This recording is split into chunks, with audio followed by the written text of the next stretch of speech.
Hey everyone, Raph here. I hope you guys are having a good time, because I just wanted to let you know about some plans I have in the future. The other day, my dad and I looked at a steel snare drum that was going for pretty cheap. It turned out being an old-timer Swingstar snare drum from the late 80s.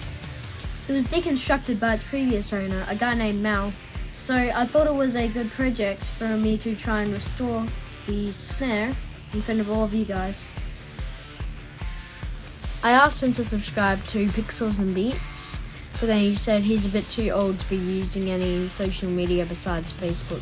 So he was feeling bad, and as an apology, he gave me this for free. Maybe I could restore that in a future video too. If you want to see me renovate these snares and maybe even the space drum, don't forget to like, share and subscribe to my channel. Comment down below if you have any more suggestions or what I could do with those extra snare shells. I've got a couple ideas in mind, but well, you can see if yours is better.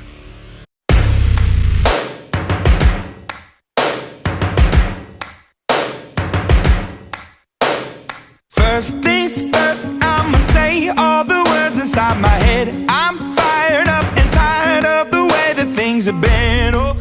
So that'll be it for this video, and I'll see you all next time. Goodbye.